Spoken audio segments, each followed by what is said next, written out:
Good day, everyone. I am Xyryl Carriedo. So for the continuation of the Egyptian literature, I will tackle about the social classes of Egyptian people.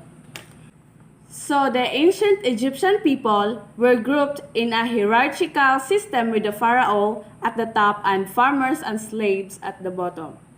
Ancient Egypt had three main social classes, which is the upper, middle, and the lower. The upper class consisted of the royal family, rich landowners, government officials, important priests and army officers, and doctors. The middle class was made up chiefly of merchants, manufacturers, and artisans. So first, let's talk about the pharaoh. So the pharaoh was believed to be a god on earth and had the most power. He was responsible for making laws and keeping order, ensuring that Egypt was not attacked or invaded by enemies, and for keeping the gods happy so that the Nile flooded and there was a good harvest. So next is the vizier. The vizier was the pharaoh's chief advisor and was sometimes also the high priest. He was responsible for overseeing administration, and all official documents had to have his seal of approval. He was also responsible for the supply of food, settling disputes between nobles and the running, and protection of the pharaoh's household. So next we have the nobles. So nobles ruled the regions of Egypt, or the nomes. They were responsible for making local laws and keeping order in their region. So next is the priest. So the priests were responsible for keeping the gods happy. They did not preach to people but spent their time performing rituals and ceremonies to the god of their temple. And then we have the scribes. So scribes were the only people who could read and write, and they were responsible for keeping records. The ancient Egyptians recorded things such as how much food was produced at harvest time, how many soldiers were in the army, numbers of workers, and the number of gifts given to the gods. And then next we have the soldiers. So soldiers were responsible for the defense of the country. Many second sons, including those of the pharaoh, often choose to join the army. Soldiers were allowed to share riches captured from enemies and were also rewarded with land for their service to the country. And next, we have the craftsmen.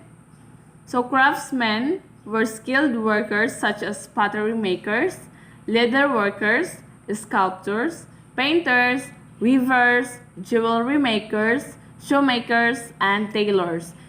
Groups of craftsmen often work together in workshop.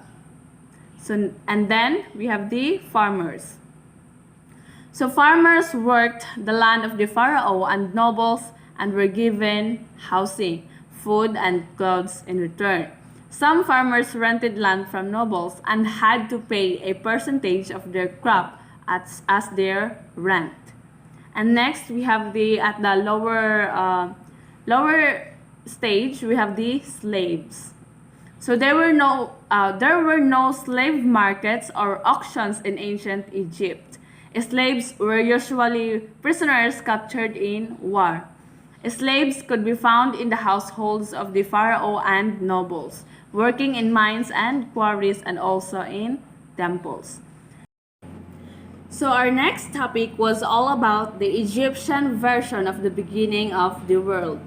So the ancient Egyptians believed that the basic principles of life, nature, and society were determined by the gods at the creation of the world. It all began with the first stirring of the high god in the primeval waters. So here is the summary and analysis of Egyptian mythology, which is the creation. So at first, there was nothing but none. The primal ocean of chaos, which contained the seeds of everything to come. In this jumble of waters, the sun god reposed. Finally, by an exertion of will, he emerged from chaos as Ra and gave birth to Shu, and Tefnut by himself. In turn, Shu, the god of air, and Tefnut, the goddess of moisture, gave birth to Geb and Not, the earth god and sky goddess. Thus, the physical universe was created. Men were created from Ra's tears. Aeons passed and Ra grew the script, so the ungrateful race of men plotted against Ra. When Ra learned of these plots, he angrily called a council of the gods. The gods decided that mankind must be destroyed, and Ra dispatched the goddess Hathor to wipe out humankind. Hathor did an effective job of it, killing men by the tens of thousands until only a tiny remnant was left. Then Ra relented, and men were spared. But Ra was thoroughly sick and of the world and retreated into the heavens, leaving Shu to reign in his place. At that time, the present world was established. Against the orders of Ra, Geb, the earth god and Not, the sky goddess, married. Then Ra is his wrath ordered Shu, the air god, to separate them. Shu defeated Geb and raised Not aloft, separating them permanently. However, Not was pregnant and Ra had decreed that she could not give birth in any month of any year. Seeing her plight, the god of learning, Thoth, gambled with the moon for extra light and thus was able to add 5 extra days to the official Egyptian calendar of 360 days. On those 5 days, Not gave birth to Osiris, Horus the elder, Set, Isis, and Nephthys successively. Osiris became the incarnation of good, while Set became the embodiment of evil. In this manner, the two poles of morality were fixed once and for all. So next, we have the Book of the Dead. So what is the Book of the Dead? The Book of the Dead is a series of rites, prayers, and myths containing the Egyptian beliefs about the afterlife. The origin of this group of beliefs is very old, and they appear for the first time inscribed in the pyramids. Later, we find formulas and sentences related to the same subject in some sarcophagi or stone coffins. Finally, all these beliefs were unified and written on papyri. Some of these ancient books have come down to us, though not in their complete form. So later, the funeral formulas began to be written in sarcophagi.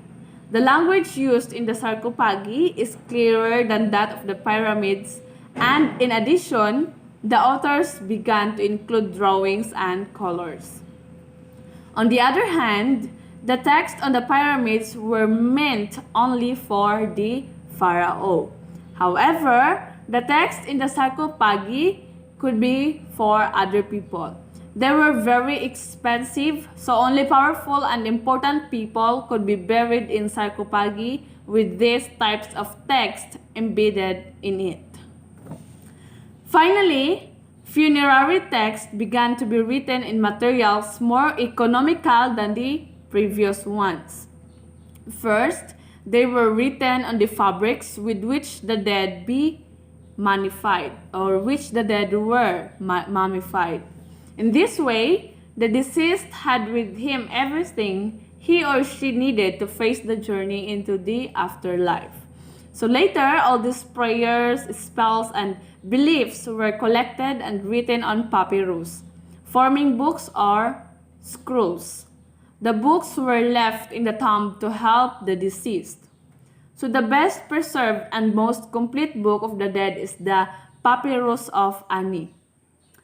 So there are structure of the Book of the Dead. So the Book of the Dead has about 200 chapters and is generally organized into 4 sections. So these 4 sections are chapters 1 to 16. So first now we have the chapters 1 to 16. So inside these chapters, so it describes how the deceased enters the duat, where the mummified body begins to move and speak. So the next is chapters 17 to 63. It offers explanations of Egyptian myths, and the deceased returns completely to life. And the third one is chapter 64 to 129. It describes how the deceased travels the sky in the solar barge.